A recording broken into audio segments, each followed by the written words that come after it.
The views and opinions expressed by the hosts and the guests do not reflect those of the show, the management, and the company. Hello, sa ako dito, tamang oras mismo po ba ito? Martinez po ito. Aaksyonan po ba agad natin yan? Ora mismo. Tandaan nyo, ito yung dating airport.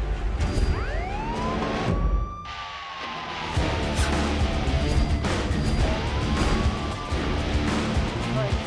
Ano naman kayong dalawa pinagchichismisan yung mga marites kayo, ha?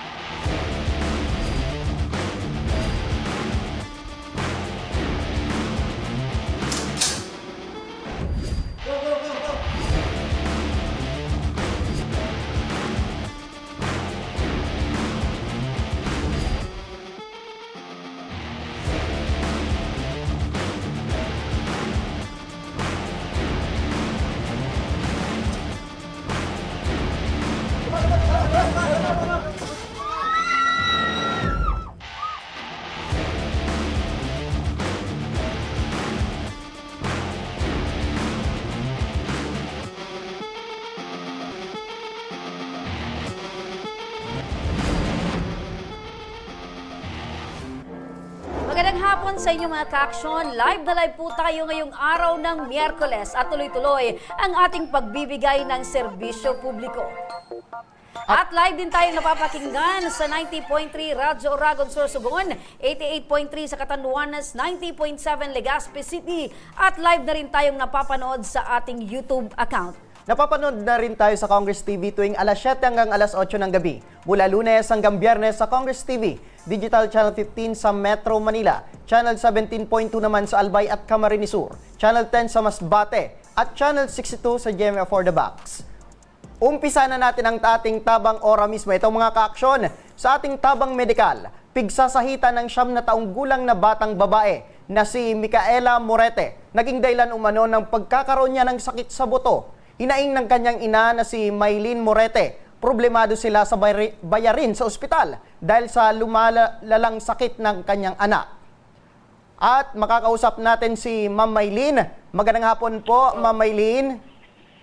Opo. Opo, kamusta na po kayo, Ma'am? Hello, Nanay. Hello, ma. Nawawala po yung ano nyo. Ilapit natin. Hindi tayo mapakinggan ni Nanay. Nanay, Sige. magandang hapon po. Kaya po, magandang hapon po, Opo, madam. kamusta na po kayo, Nanay Maylene? Ito po, dito po ako may sa pupunta po ako bukas sa ospital. Opo, kamusta na itong anak niyong si Micaela? Hindi pa po siya okay po. So ngayon, Inaano pa po si... opo, so ngayon ay nasa ospital po ba ito itong anak niyong si Micaela? Opo, nandun pa po. Opo, maaari niyo bang maikwento kung anong nangyari po sa kanya? Opo. Paano po, nung ano po siya, nung 2016 po, matagal na po yan sakit niya. Opo. 9 years na po yan. Pinapabalik-balik na po namin yan sa doktor. Opo. Ang sabi, wala naman daw pong nakikitang dapat daw po operahan. Opo.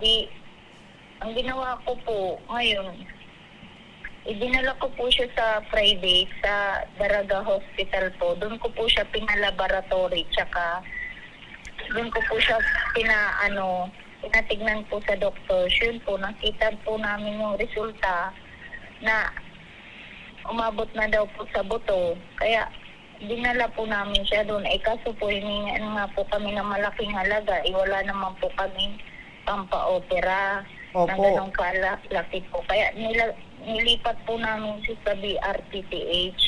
Opo. Nanay Maylene, saan po kaya niya ito nakuha itong pigsa? Hindi ko po alam eh. Basta na lang po yan tumutubo kung saan-saan sa katawan niya, sa ulo, kung saan-saan pong parte ng katawan niya. Opo.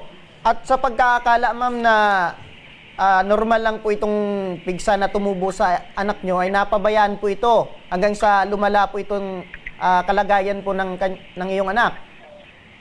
Opo. Kumbaga po, hindi po na anuhan. hindi po nagagamot kaya po nung hindi po nila nakikita yung nung anak ko kaya po lumala. Opo, nung nagsisimula pa lang ito, kumbaga maliit pa lang po itong pigsa sa anak nyo, ma'am. Ano po yung gamot na inilalagay nyo po? May po siya, may mga reseta po siya ng may reseta po na na binibigay po ang doktor, pinapa-check up po namin siya.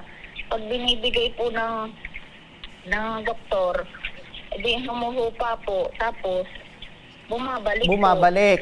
Opo, pang ilang anak mo po ito si Micaela?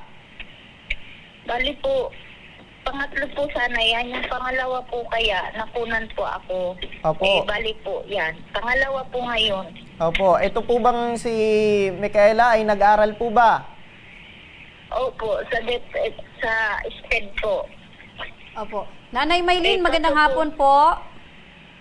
Kaso po ngayon, hindi po siya nakapag-aral kasi may sakit nga po siya. Hindi po muna namin siya pinag-aral. Opo. Opo. Nay, magandang hapon. Magandang hapon po, Opo. ma'am. Nay, nababanggit niyo po kanina na almost 9 years na ito pong Opo. pigsa sa katawan or sa iba't ibang parte ng katawan tumutubo po itong pigsa ni Micaela. Opo. Opo. Nay, bakit ganun na lang po ka naging matagal po na panahon bago niyo po ito nadala sa ospital at napatingnan po sa doktor? Hindi po. Nadala na po namin siya. Pabalik-balik na po namin siya dinadala. Kahit sana po namin siya dinala na doktor po. Kaso po, hindi lang po nila na kung ooperahan po ba o hindi. Pero nagpunta po kasi kami ng tuburan po.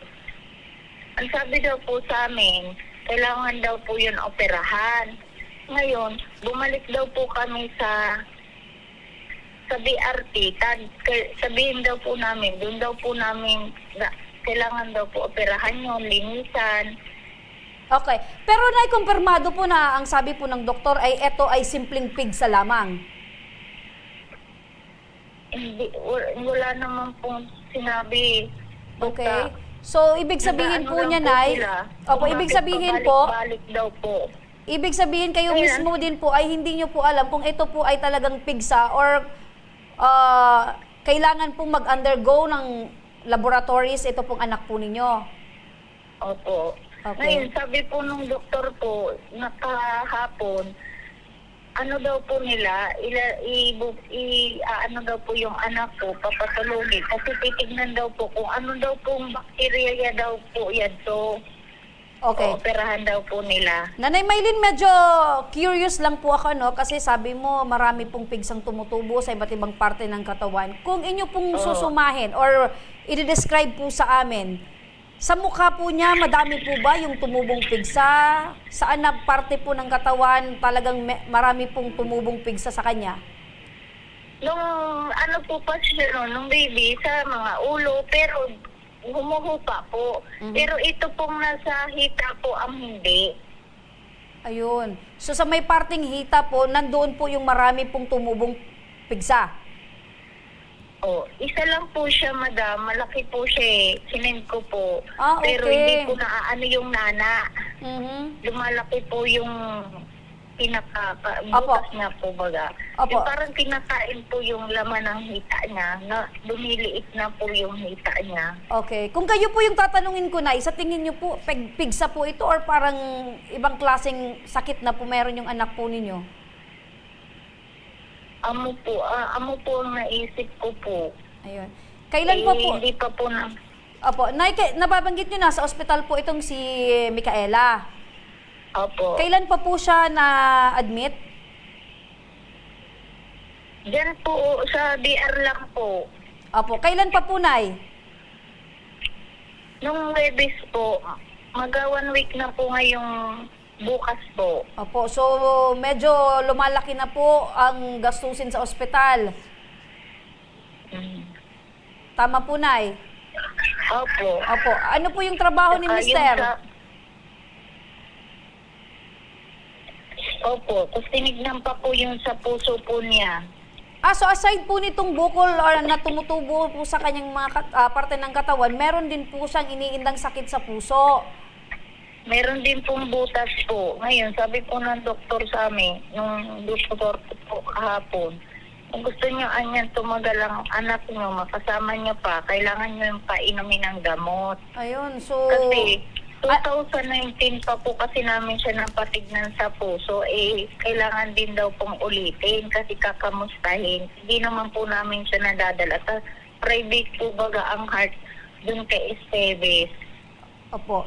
Nay, ano po yung naramdaman po ninyo nung sinabi po sa inyo ng doktor na kung gusto po nyo umaba yung buhay ng anak po ninyo, kailangan pong ipagamot, painumin ng mga gamot po na kinakailangan ng anak po ninyo? Nalungkot po. Kumbaga po, yung puso niya daw po, operahan din daw po sa Maynila. Yung orthopedic naman po, medyo natakot man po kami mag-asawa. Gawa ng, ang pagkasabi din po ng orthopedic sa buto, ayaw po sana kasi nilang operahan yung anak ko kasi kawawa naman daw po.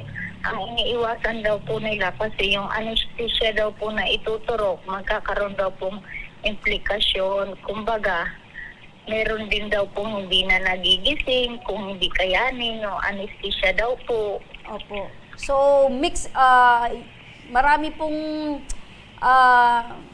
tumatakbo po sa isip nyo, Nay, kung kakayanin po ba ng anak po ninyo kung mag-undergo po ng operation. Opo. Pero binigyan po kayo ng pag-asa ng doktor na kaya pang madala po sa gamot.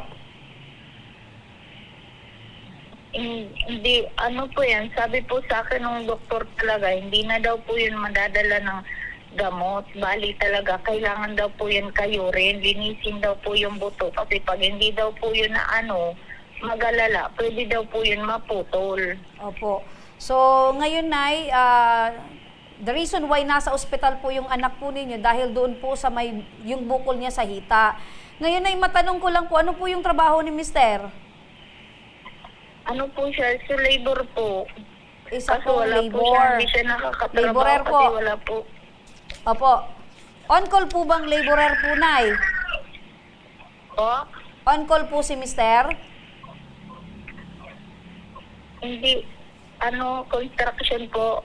Opo. So, paminsan wala pong trabaho dahil wala pong nagpapagawa ng ng bahay or ano pa man, Nay, na construction works. Opo. Kayo po, Nay, ano po yung trabaho po ninyo? Ano po yung pinagkakaabalan po ninyo?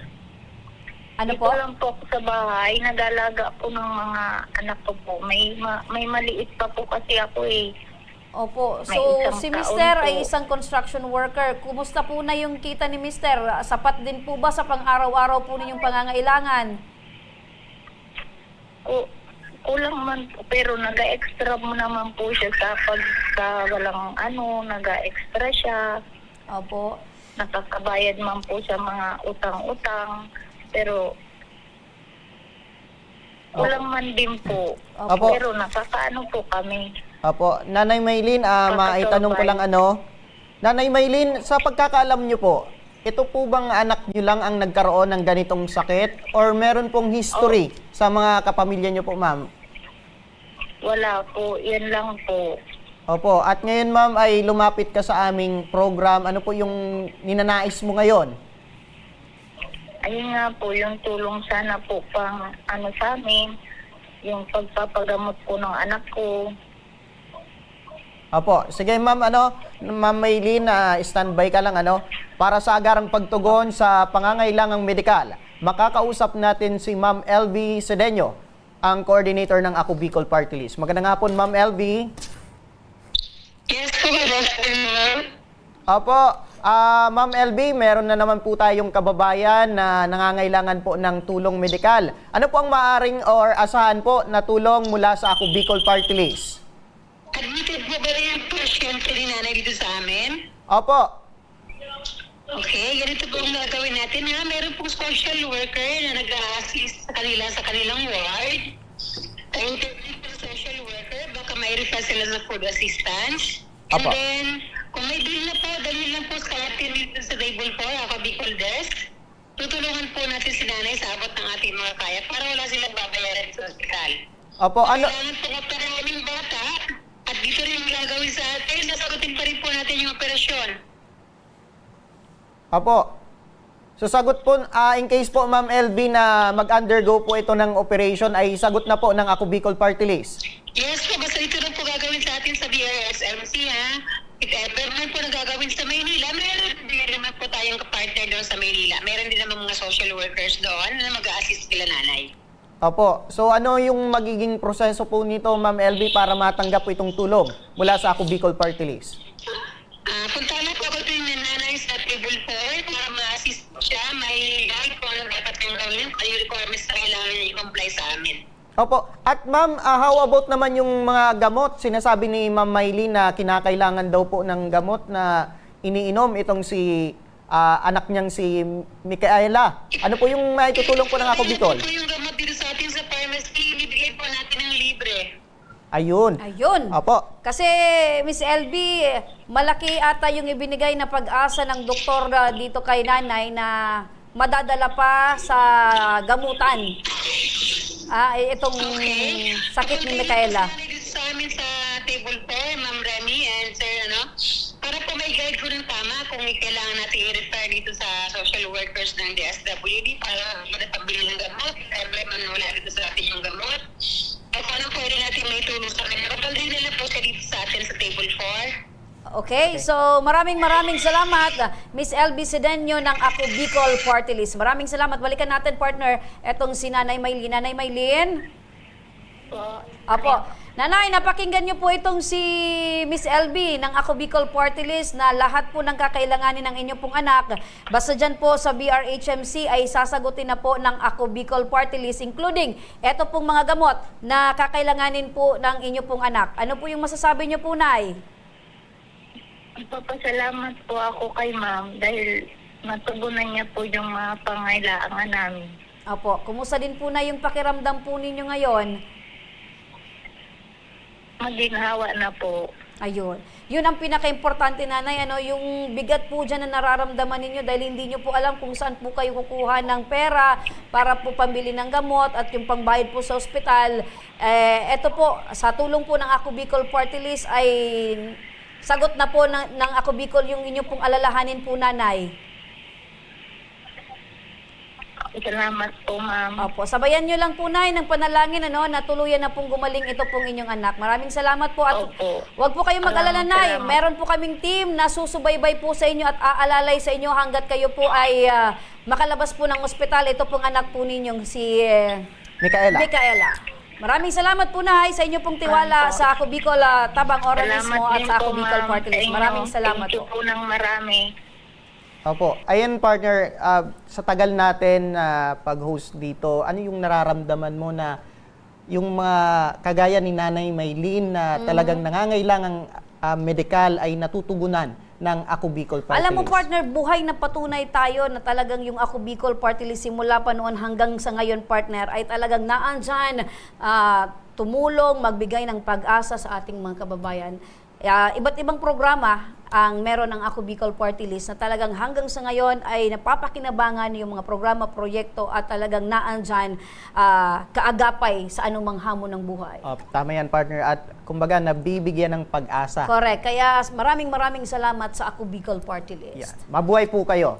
At sa pagbabalik ng Tabang Ora mismo, ginang na PWD, 4 na buwan na umanong pinaghahanap ng kanyang pamilya, natagpuan na ang ating Ora mismong pagtugon. Abangan. Kaya huwag kayong bibitaw mga ka-aksyon, magbabalik pa ang Tabang Ora mismo.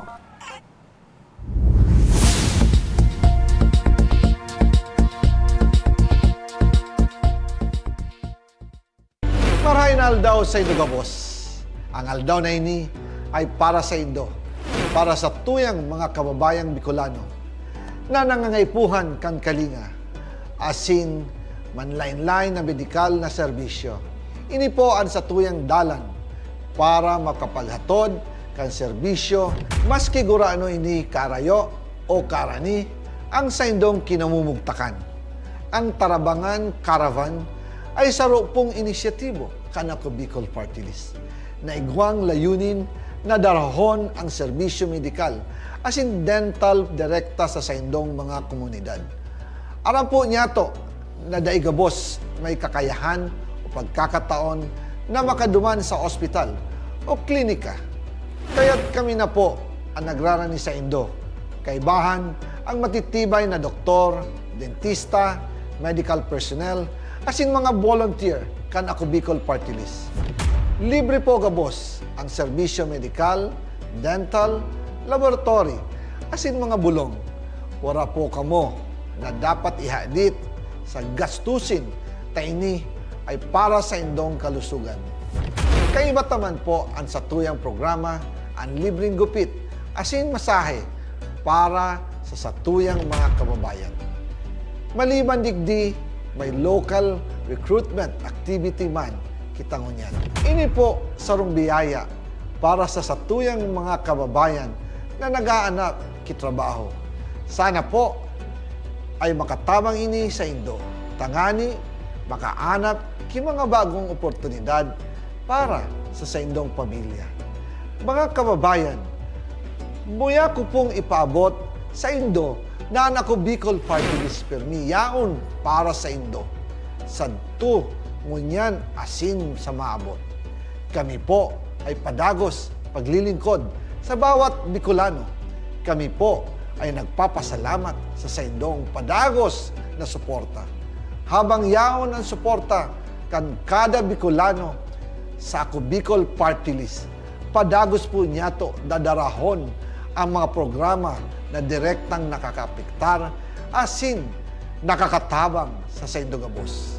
Sa giraray, dakulaw pasasalamat po sa indong pagtangkilig asin pagtitiwala naway padagos niya tong ipangadji ang mga kalusugan asin kaligtasan kang bawat saro. Padagos po kitang magtarabangan asin magkasararo para sa mas malusog asin masiglang Bicolandia. Nakulang salamat po asin maray na aldaw sa indong gabos.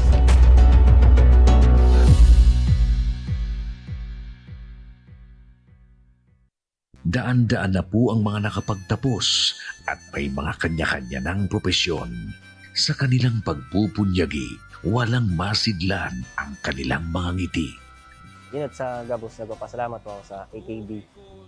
Gusto ko lang po magpasalamat sa Ako Bicol sa opportunity na tigtatao po arab po sa kuya na estudyante. Dahil naandyan lang, katuwang lagi, Ako Bicol, katabang na, kasurog pa. Hindi rin nagpahuli sa pagtugon sa mga pangailangan ng ating mga healthcare workers at mga frontliners. Sa simula pa lang nitong pandemya, hanggang sa ngayon, walang humpayang pagtulong. Ay, nagpapasalamat po ako sa pagtaunin tabang hali sa Ako Bicol Party List. Papasalamat kong dakula sa duwang kongresman tayo nakakatabang sa muya sa gabi. Maaasahan, Ako Bicol, katabang na, kasurog pa. Tucked away in the province of Albay, known for its perfectly shaped Mayon volcano, Misibis Bay Resort, a locally owned 5-hectare private island resort. The resort is ready for all those looking to balance tranquility and adventure. This tropical destination is where guests can either choose to relax under the palm trees or have an adventure under the sun. It features modern and luxurious rooms and villas, recreational facilities, and sophisticated services.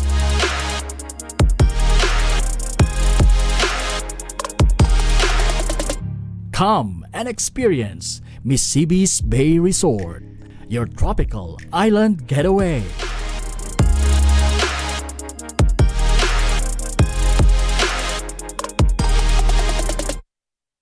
problema sa tubig, agarang binigyang solusyon.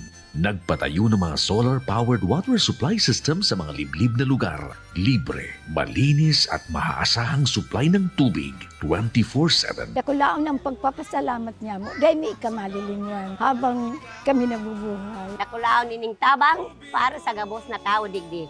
Salamat po. Para sa ating mga kababayang nasa laylayan, Ako Bicol, katabang na, kasurug pa. Libo-libo na ang mga nabigyan ng tulong medikal. Bata, matanda, kahit sino man, lahat ng mga may karamdaman, may maaasahan. Nagpapasalamat sa Ako Bicol Party List. Hindi po namin makakalimutan ang tulong na dinala ninyo dito sa aming bayan. Maraming salamat po. Dahil iisa lang ang tunay na nagmamalasakit. Ako Bicol, katabang na, kasurug pa.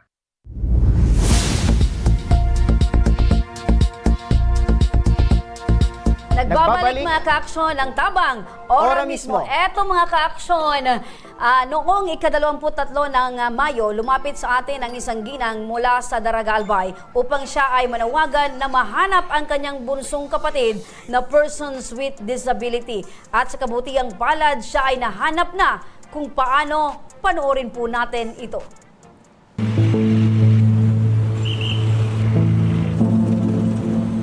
Nito lamang ika-23 ng Mayo, dumulog sa aming tanggapan si Janice Tan upang humingi ng tulong na mahanap ang kanyang bunsong kapatid na si Mary Jane. Alalang-alala si Janice sa kanyang kapatid dahil bukod sa hindi ito pamilyar sa lugar, mayroon itong sakit sa pag-iisip. Kung nasa Daraga o Albay po, pwede po siyang i-turn over sa mga pulis, madam, kasi naka-report na po siya sa mga pulis para may hatid po siya uli sa DSWD para doon na po namin kukunin. Okay po. Ipa-check up po namin uli yan eh. May mga gamot po siyang inaano. Nasaan na nga ba si Mary Jane?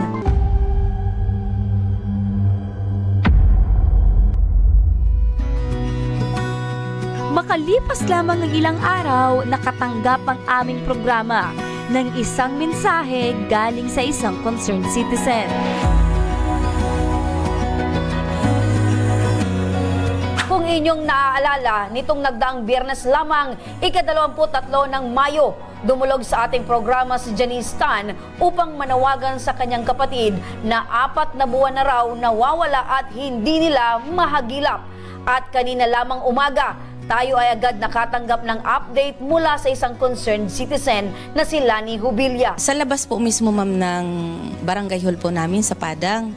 Tapos, pero si Ma'am Mary Jane is nakita po namin siya last month pa po sa barangay namin. Yung unang kita ko nga po sa kanya is binigyan ko po siya ng pagkain una pa lang. Tapos hindi po namin alam na kung sino ba talaga siya. Tapos nung siguro 1 week lang nakalipas, nakakita yung isang admin namin na post, galing mo po sa istasyon po ninyo. Tapos sabi niya parang kamukha yung sabi nga na pupunta doon sa amin. Tapos yun na. So hindi ka po natakot na lapitan at kausapin po itong si Mary Jane? Oo, basta linapitan ko, sabi ko nagugutom ka, sabi ko. Tapos yun, binigyan ko siya ng pagkain. Chris, paano yung pakiramdam mo ngayon na naandito na, nakikita mo ngayon na... Parang hindi ako makahinga, madam, kanina. Gusto mo ba na ngayong mismong hapon ay personal naming ihatid itong si Mary Jane dyan sa bahay ninyo? Pwede rin po. Bakit pwede rin? Bakit? Meron ka bang ibang plano? Nakakahiya po kasi sa inyo eh, na naabala na masyado. Ay, hindi. Ganyan talaga kasi nilapit mo itong problema or hinaing sa amin. Siyempre kami ay bibigay ng aksyon. Yan ang tinatawag na tulong ora mismo. Marami pong salamat sa ora mismo. Ang bilis po. Totoo po pala, nag-try lang po ako kasi wala na po akong ibang malapitan. Pero totoo po pala siya.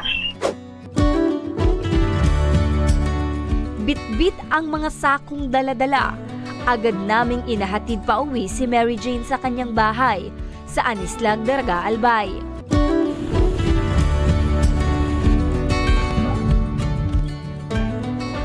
Sa loob ng 4 na buwang paghahanap ni Janice, sa wakas ay nagkitang muli ang dalawa. Sa muling pagkikita ng magkapatid, hindi mapigilang mapaluha ni Janice.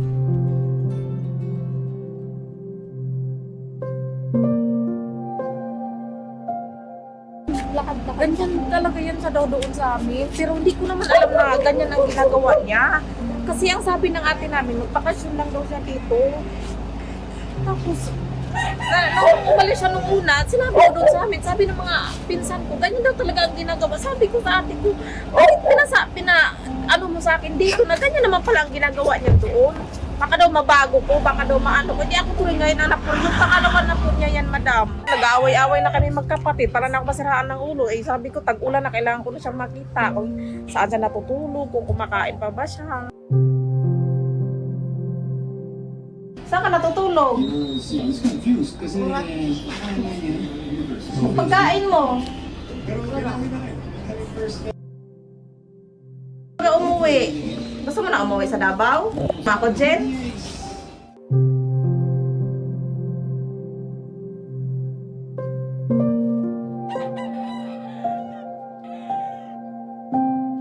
Kita ulit mamaya. Baka may mga puto ka na.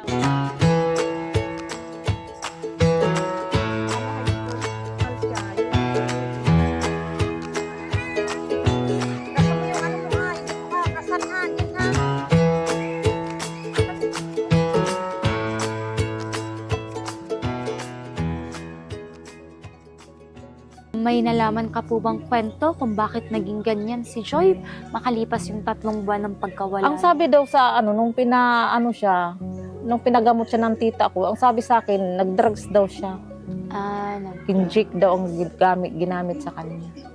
Ayaw kong iba ang tingin sa kanya ng kaya kong ibalik siya sa dati na maging, siyempre ayaw ko naman, may makapatid ka palang ganyan na nakikipag-away ako.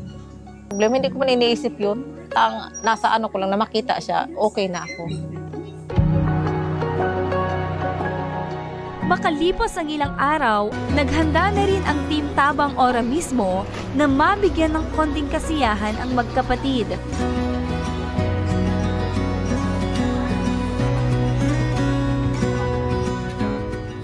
Excited kaming sinalubong ni Mary Jane. Hi, Mary Jane! May surprise kami sa'yo. Wow! Pwede kami bang pumasok? Hello! Ayan! Ako tama dyan.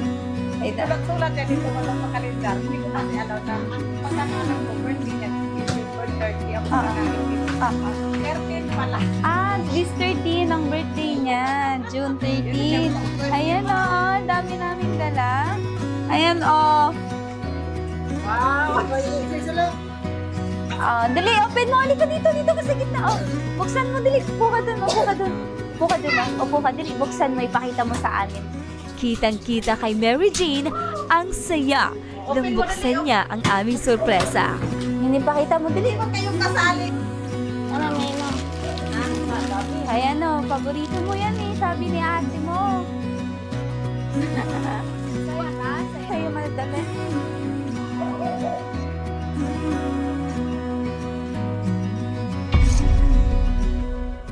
Salamat po sa Ora mismo. Talaga hindi ako makapaniwala na yung panalangin ko dininig na. Pero mabilis po talaga siya, totoo po talaga na naihatid siya sa bahay namin, hinatid pa talaga, nahiya na po ako eh. Gusto ko sunduin na lang doon sa kasi sabi mo yung hatid ha, parang sundo naman ata yun, pero okay lang po.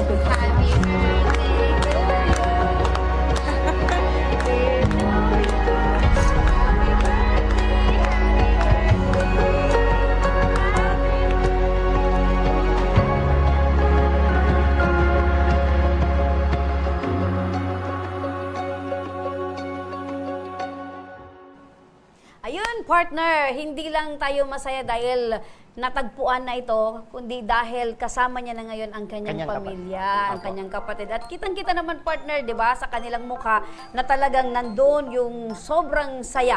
Opo. Dahil nagkita na silang magkapatid. Tama yan, partner. At nakakatuwa dahil may mga tao pa rin na handang tumulong sa mga ganitong sitwasyon. Yan ang tinatawag na Good Samaritan. Correct. At syempre, partner, bibihira yung kapatid na talagang nandun yung kagustuhan niyang makasama niya at malaman niya na talagang nasa mabuting kalagayan ang kanyang kapatid. Especially, meron itong pinagdadaan ng partner na sakit. Ayan, syempre. At sabi nga ni ate ay talagang napatunayan ng ating program ay talagang ora mismong pagtugon. Correct. Yun partner, doon pa lang partner, masasabi mo nang hindi tayo manghihinayang sa mga paghihirap, sa mga tulong na ibinibigay ng Ako Bicol Party List, ng Ako Bicol Tabang Ora mismo, dahil ito ay paraan para mabigyan natin ng simpleng kasiyahan yung ibang tao. Yes.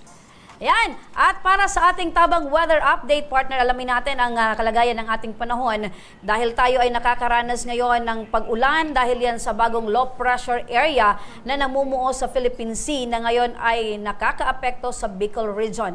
At ito ay may tsansang maging bagyo at tatawagin na si Krising. At para sa bagyo, bagong update na ito, para sa bagyo, makakausap natin sa telepono si Ruthie Pacala, ang weather forecast ng Pag-asa Southern Luzon. Magandang hapon po sa inyo. Yes, magandang hapon po sa mga tagapakinig ng Ako Bicol Tabang Oras. Apo, Ma'am. Ito po ang ulat panahon natin ngayong araw, July 16, 2025. Yung low pressure po area na binabantayan natin as of 10 a.m. po ay ganap na siya na tropical depression at pinangalanan natin TD Krising. So base sa available data ng Pag-asa, si TD Krising ay nasa 725 km east ng Vera Catanduanes, 14.0 degrees north, 130.9 degrees east. May maximum sustained wind po siya na 45 km per hour at gustiness up to 55 km per hour. Moving westward po siya sa bilis na 35 km per hour. So sa kasalukuyan po, halos buong probinsya ng Kabikulan ay magiging maulap ngayon na may mga pag-ulan. Kaninang alas 11 ng umaga, nakataas ang rainfall advisory natin, number 5, halos sa buong areas ng Kabikulan, lalo na dito sa east side portion ng mga probinsya ng Kabikulan, posibleng makaranas ng mga moderate na pag-ulan. At dito naman sa east side, mga light to moderate ang ine-expect natin na mga pag-ulan. Ito po si Tropical Depression Krising, inaasahan na uusad, kaya expected na hanggang weekend pwedeng maulan tayo at posible pa po itong lumakas. Bagaman yung chance na mag-landfall siya kung hindi magbabago yung track niya ay medyo low chance naman po siya, pero habang dadaan po siya dito sa malapit sa karagatan natin ay magdudulot siya ng mga pag-ulan at the same time kakataching po niya itong tinatawag natin na hanging habagat na makakapagpaulan sa halos buong probinsya ng Kabikulan. Yung weather outlook po natin na inisyu ng Central Office kaninang alas 5 ng umaga ay nasa yellow. So ibig sabihin po nun yung forecast ay within 24 hours posibleng makapag-accumulate ng ulan from 50 to 100 millimeter of rainfall.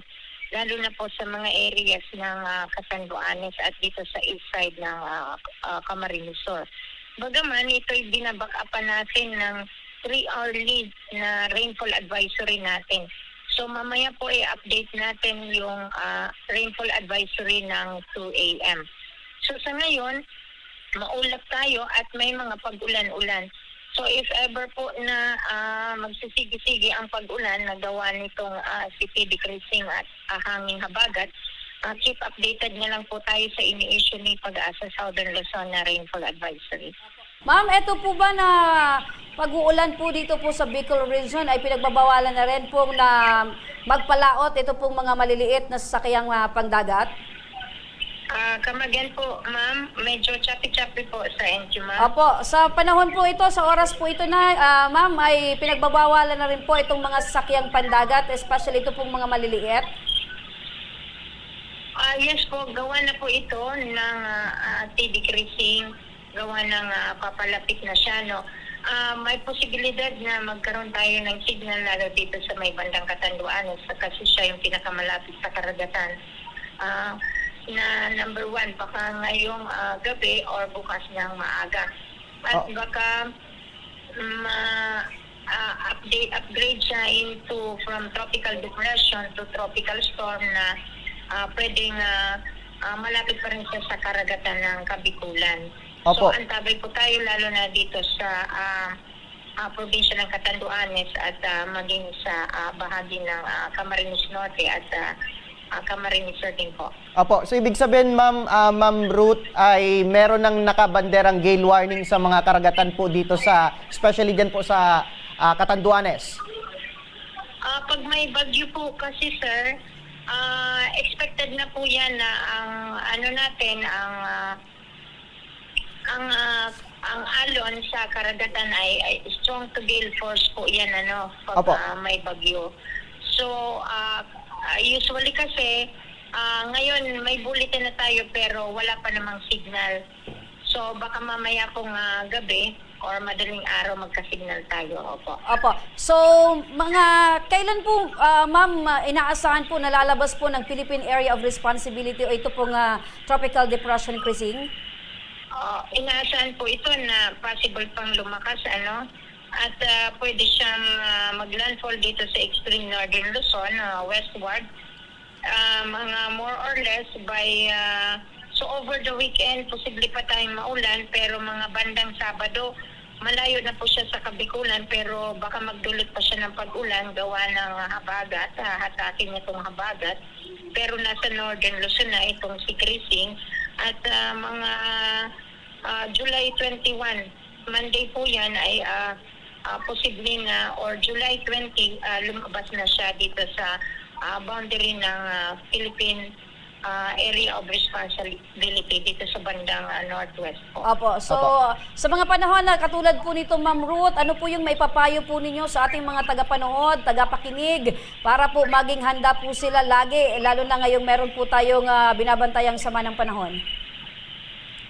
Yes po, sa mga kababayan natin ay sanay na tayo sa ganito na alam natin pag pumasok ang habagat, pag magkaroon ng bagyo, laging naaapektuhan ang Kabikulan, so maging mapagmatsyag po tayo at yung number 1 po dito, pag may bagyo, sinusukat siya sa lakas ng hangin, bugso ng hangin, pero antabay po tayo sa pag-ulan kasi usually yung pag-ulan ay minomonitor natin base sa rainfall advisory na ini-issue ng Pag-asa Southern Luzon.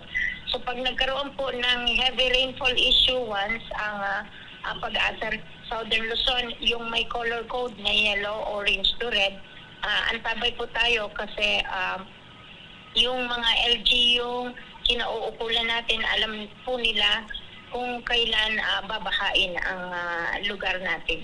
Opo. Pahabol ko lang, Sige. Bart, meron ka din May Opo. pahabol din tayong tanong kay Ma'am Ruthie. Ma'am, ito po bang si Bagyong Crising ay sa inyo pong monitoring, mas malakas po ba yung ulan or yung hangin na dala po nito?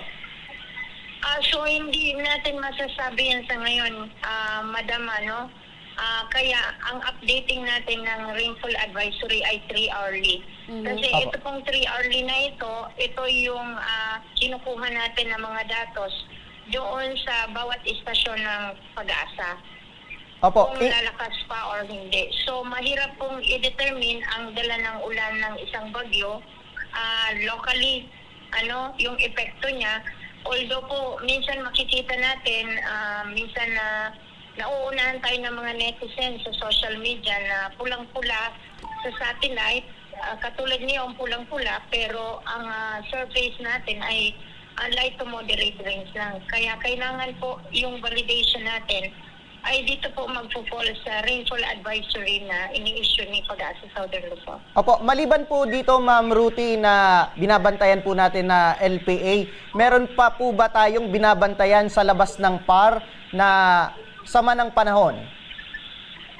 Opo, kasi sa bandang July, kung hindi, ngayong buwan na July, parang mga 2 or 3 ang expected na pumasok. So, yung si Danas, si Bising, international na yung Danas, medyo sumabit lang dito sa north part ng Philippine Area of Responsibility. Pangalawa, ito si Crising. So kung kasakto yung forecast natin, may inaasahan pa tayo na isa. Opo. So, sa isang taon, Ma'am Ruthie, mga ilan pang bagyo ang binabantayan natin kasi nasa letter C pa lang tayo eh. Opo, ang general average po ng bagyo na pumapasok sa Philippine Area of Responsibility from January to December po, usually po mga 19 to 20 na weather system po. Ayun. Opo, itong Nakatatlo pa lang po Nakatatlo tayo. pa lang. nakatatlo. Pero sana wag nang madagdagan pa, no? Pero sabi mo nga, yung estimated na talagang binabantayan sa isang taon, 9 to 12. Imposible pong hindi madagdagan. 19 to 20. Oo. Anyway, Ma'am Ruthie, maraming salamat po sa inyong oras. Makiki-update na lang po kami sa mga latest bulletin sa Pag-asa DOST. Maraming salamat po. Ang susunod po na bulletin natin ay alas 2 ng hapon. Apo, maraming salamat, Ma'am Ruthie Pakala, ang weather forecaster dyan sa Pag-asa DOST. Ayun. At Ang pinaka-importante dyan, partner, dapat laging handa yung ating mga kababayan, especially yung mga nasa low-lying areas. tama yan, partner. At yung mga motorista din, dahil sa pag-uulan ngayon ay kumbaga madulas ang daan. kalsada. Alam mo, partner, slippery when wet. Dalawang bagay, partner. Minsan, yung pagiging madulas, dalawang bagay yan. Minsan may namamatay, minsan may nabubuhay. Pero doon tayo, partner, sa laging buhay. Pero, kamusta ka na, partner? Dahil ang pagbabalik ni Ma'am... Alam mo, partner, minsan kailangan natin ng pahinga. 'Di ba? Kailangan natin ng pahinga. Sabi nga, baga, partner, ang buhay natin ay iisa lang. So, Tama. pag ikaw ay nakaramdam ng pagod, kailangan mong magpahinga. 'Di ba? Tapos, bigyan mo ng time yung pamilya dahil, syempre, sa anumang ginagawa natin, the reason why tayo ay bumabangon, moving forward, ang pinaka-reason behind is because of the family. So, yun ang pinaka-importante, partner. And, syempre, pag ikaw ay nagawa mo na yung part na yun, here comes yung iyong misyon. Na ipagpatuloy ang iyong misyon, na ibahagi sa ating mga kababayan yung ating pagmamahal, pagbibigay serbisyo at tulong. At least ngayon, partner, ay tuloy-tuloy naman tayo sa pagbibigay ng serbisyo. Yeah, tuloy-tuloy. At syempre, partner, ngayong araw na to ay special ito, partner, dahil ang ating Odjuman ay nagsa-celebrate ng kanyang kapanganakan. Happy birthday, partner, kay Carl. Christian Totanes. Yan. Happy birthday sa napakapoging Odjuman namin dito sa Ako Bicol, Tabang Ora mismo. Ayan. Kung wala si Carl, partner, kulang yung ating... Pilay, ang ating program. Oo. Hindi naman pilay. Medyo tagilid lang, partner. Dahil hindi mo mapapakinggan yung tunay na audio, partner. Audio man nga partner. Siya yung nagmo-monitor kung maganda ba yung tapo ng ating boses sa ere. Happy birthday, Carl! Ang wish namin sa'yo ay humaba pa ang inyong buhay at makahanap ka na ng tunay na magmamahal sa'yo habang buhay. Tama. Sana nga nasa kaliwa ko. Sana nga. Nakikita ko yan. Oo. So yan ang aming wish sa'yo, Carl. At humayo ka at magpakarami. Yan. At mabuhay ka hanggang gusto mo. Yan. Yun ang pinaka-importante, the best. At ayan, mga ka-aksyon, ang mga reklamong ora mismong binigyang aksyon at tugon ngayong hapon. At para sa mga nagnanais na humingi ng tulong sa aming programa, panoorin po natin ito. Sa may mga problemang legal at medikal na nais humingi ng tulong sa ating programa, maaari po kayong magsadya sa aming tanggapan sa ground floor Embarcadero de Legazpi, Victory Village, Legazpi City. Bukas po ang aming tanggapan mula Lunes hanggang Sabado, alas 8 ng umaga hanggang alas 5 ng hapon. Sa mga nasa Metro Manila naman po at kalapit na lugar, maaari po kayong humingi ng tulong sa Action Cost Center sa North Wing ng Batasang Pambansa. Magpunta lamang po kayo tuwing araw ng Lunes alas 8 ng umaga hanggang alauna ng hapon. Maaari na rin po kayong magtungo sa Tabang Ora mismo Satellite Office sa Camarines Norte sa Provincial Capitol Building, Barangay 3, Daet, Camarines Norte. At para naman sa mga taga Camarines Sur, maaari na rin kayong dumulog sa Zone 2, Tagungtong, Goa, Camarines Sur. Bukas po ang aming tanggapan mula Lunes hanggang Biyernes, alas 8 ng umaga hanggang alas 4 ng hapon. Maaari din kayo magpadala ng mensahe sa aming official Facebook page na Tabang Ora mismo.